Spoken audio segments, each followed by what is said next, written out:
Le Cantique des Cantiques. Le Cantique des Cantiques a été composé au moment du retour d'exil et de la reconstruction du temple. Il est attribué à Salomon parce que Salomon est, selon la Bible, celui qui a construit le premier temple. Salomon est un nom qui veut dire pacifique. Et dans le Cantique des Cantiques, la bien-aimée est appelée Sulamite, c'est-à-dire pacifiée.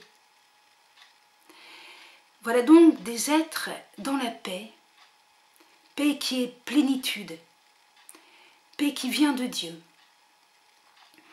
Alors cette œuvre et son enracinement historique constituent, comme les autres livres de la Bible, mais peut-être encore plus particulièrement celui-là, le berceau de l'incarnation. J'ouvre une parenthèse. Pour les pères de l'Église, on fait lire ce livre, de même que pour les Juifs, on fait lire ce livre aux gens qui sont avancés dans la vie spirituelle. Alors commençons. Cela commence par « qu'il me baise des baisers de sa bouche ». Les baisers de la bouche de Dieu, c'est sa parole. Et puis le bien-aimé s'écrie « Les poutres de notre maison sont de cèdre, nos lambris de cyprès ». Chapitre 1, verset 7. Alors, il est question d'une maison. Vous voyez comme c'est important. On rebâtit le temple. Le temple, c'est le lieu de la présence de Dieu. Dieu a fait alliance avec son peuple. Et ici, le bien-aimé et la bien-aimée parlent d'une maison. Le bien-aimé admire la maison. Il admire le temple. Alors, le cèdre, c'est un bois qui est incorruptible. Voyez le symbole. On veut tous que l'amour dure toujours. Eh bien, le temple est fait avec un bois incorruptible. Alors, quand dans le Nouveau Testament, il est question de Marie, Marie qui est le nouveau temple, eh bien, elle est incorruptible. Elle monte au ciel avec son corps et son âme, nous dit le dogme de l'Assomption. Les mystiques comprendront que Marie devient le lieu de l'union à Dieu. Comme le temple, c'est le lieu. Rupert de Dutz, qui a vécu entre 1075 et 1130, est le premier qui a interprété dans un sens marial tout l'ensemble du Cantique des Cantiques.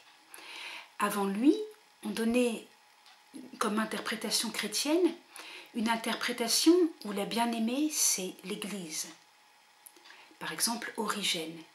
Mais cependant, déjà, et Origène est considéré au Moyen-Âge comme un docteur marial, cependant, déjà, pour Origène, il y a des méditations sur l'épouse parfaite, qui n'est pas toutes les jeunes filles qui accompagnent cette épouse. Alors, dans le sens marial, qu'il me baise des baisers de sa bouche, quelle est la parole que Marie a entendue? Eh bien, c'est la parole à l'Annonciation. Et c'est finalement le Verbe de Dieu en personne, le Verbe qui se fait chair dans son sein virginal. Alors la bien-aimée répond au bien-aimé. Chapitre 2, verset 8. « J'entends mon bien-aimé, voici qu'il arrive, sautant sur les montagnes, bondissant sur les collines. Mon bien-aimé est semblable à une gazelle, à un jeune faon. » Le bien-aimé, c'est Dieu qui bondit et saute. Il montre ainsi sa hâte de venir dans l'incarnation pour pardonner à l'humanité. Alors, dans l'Ancien Testament, Adam et Ève, après la chute, lorsqu'ils entendirent les pas de Dieu, la Genèse nous dit « ils eurent peur et ils se cachèrent ».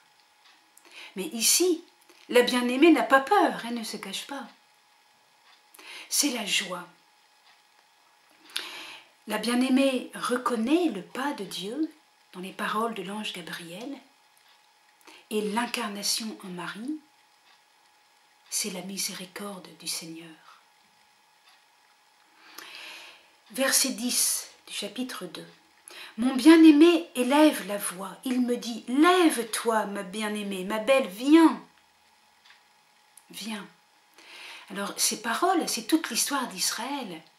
On peut commencer avec Abraham. Que dit Dieu à Abraham? Lève-toi, pars, viens. Et il lui demande ensuite d'aller avec Isaac sur le mont Moria. Et ensuite les exilés à Babylone. Le Seigneur, par l'intermédiaire de Cyrus, leur dit « Levez-vous, revenez en Israël ». De même, la Vierge Marie aura à se lever. Et elle va se lever, aller chez sa parente Élisabeth au moment de la visitation. Encore, là cette fois c'est le bien-aimé. Ma colombe cachée au creux des rochers, en des retraites escarpées. Montre-moi ton visage, fais-moi entendre ta voix, car ta voix est douce et charmant ton visage. Verset 14. La voix de la bien-aimée, c'est la voix du peuple de Dieu. Et tout d'abord au Sinaï, Dieu attend la réponse de son peuple. Exode chapitre 19. Et le peuple répondit, tout ce que Dieu a dit, nous le ferons.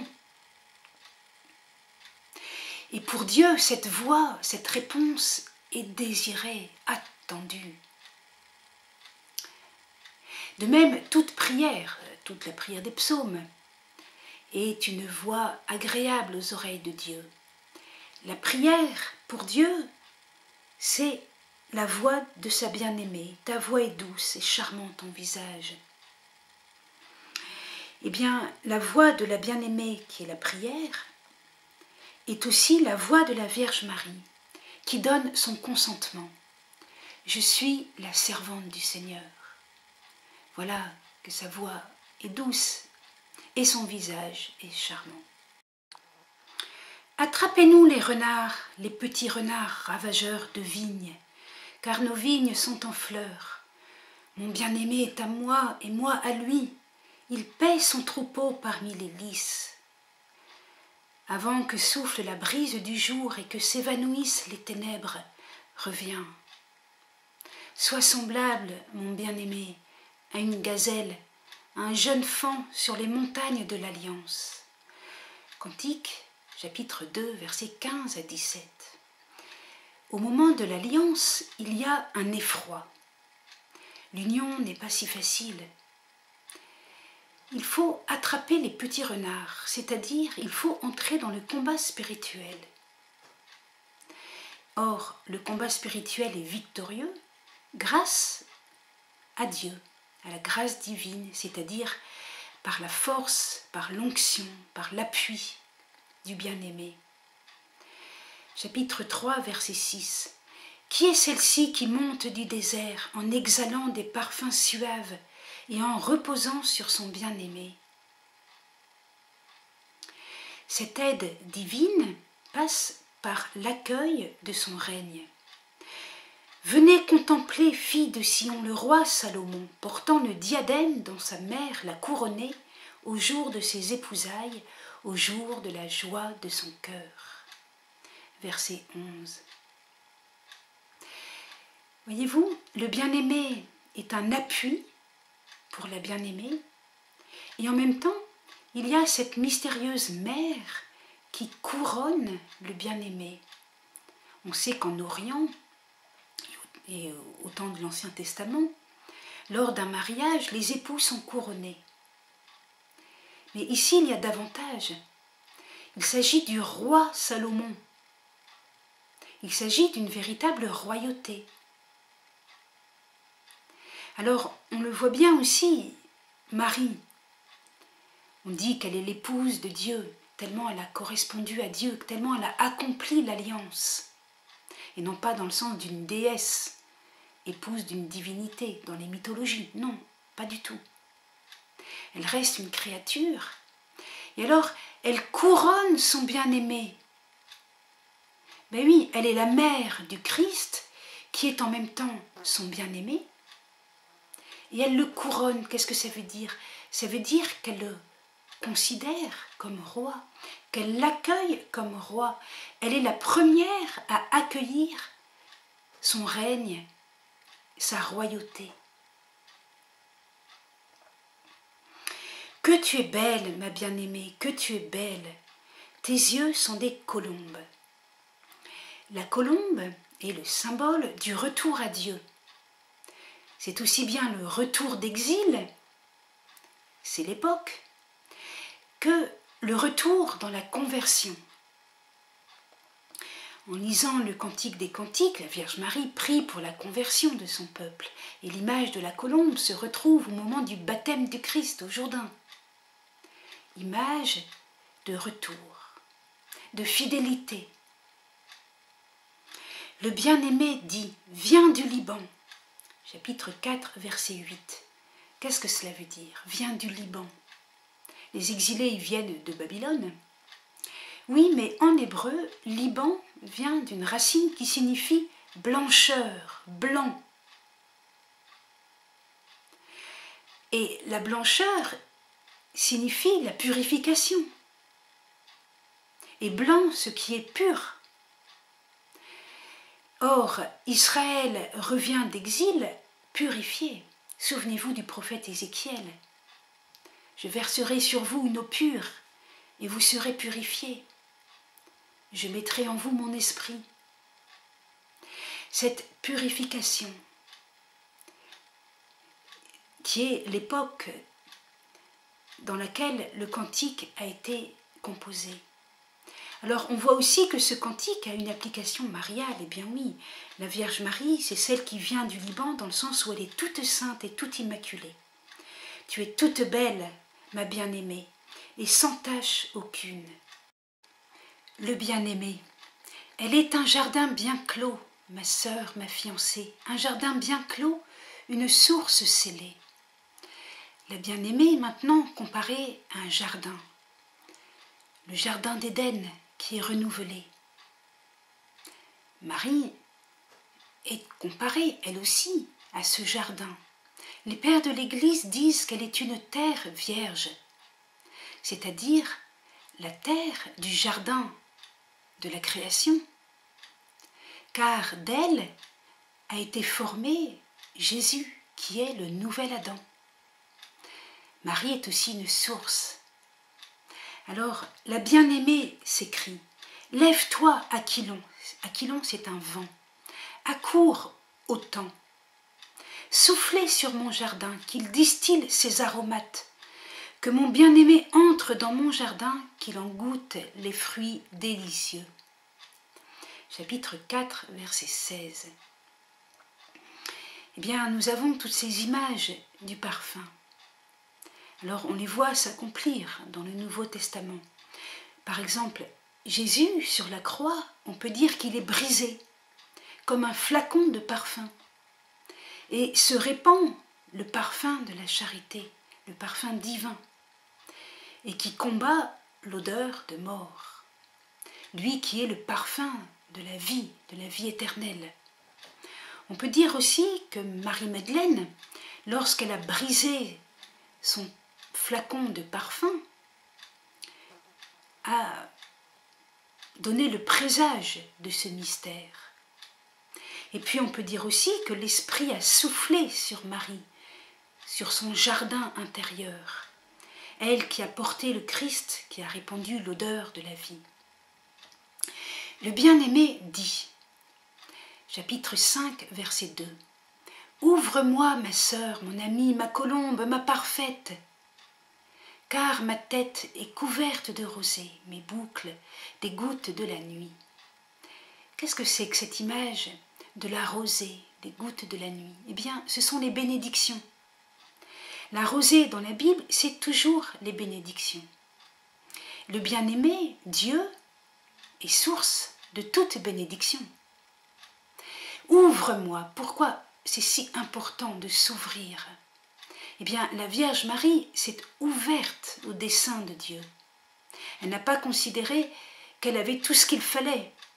Elle n'a pas considéré que sa connaissance de la Torah était suffisante.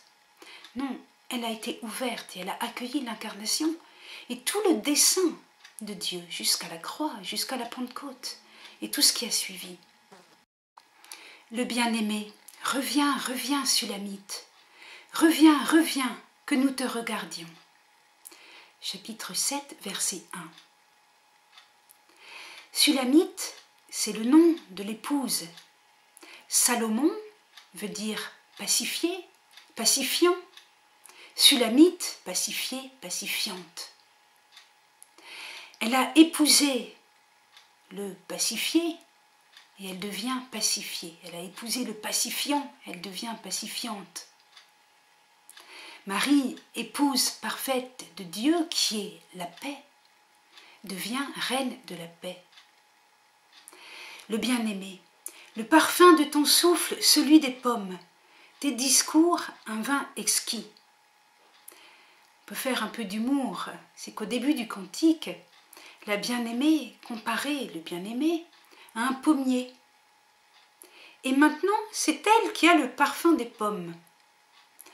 Pourquoi ?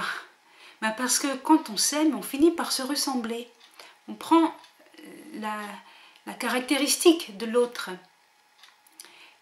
Et on le voit bien dans le Nouveau Testament. On dit que Marie a été unie à son fils d'un lien indissoluble. Et il y a certains titres du Saint-Esprit ou du Christ qui sont redonnés à Marie d'une manière seconde et subordonnée. On pense par exemple au titre avocat, c'est un titre du Christ, du Saint-Esprit, et on dit Marie avocate, on le dit depuis les pères de l'Église, de même que médiatrice, c'est le titre du Christ, mais on le dit aussi pour Marie, depuis le temps des pères de l'Église aussi, d'une manière subordonnée et seconde bien sûr. Alors, la finale du Cantique des Cantiques. Ici, c'est la bien-aimée qui parle. Fuis, mon bien-aimé, sois semblable à une gazelle, à un jeune faon, sur les montagnes embaumées. Eh bien, on pourrait le voir aussi dans une lecture cohérente de l'Église, des apôtres et de la Vierge Marie qui, au moment de l'Ascension, eh bien, aurait dit à Jésus, « Allez, va, monte vers le Père », tout en sachant bien que ce n'est pas une fuite au sens d'une absence, mais d'une présence encore plus glorieuse. Fuis, mon bien-aimé, sois semblable à une gazelle sur les montagnes embaumées. Amen.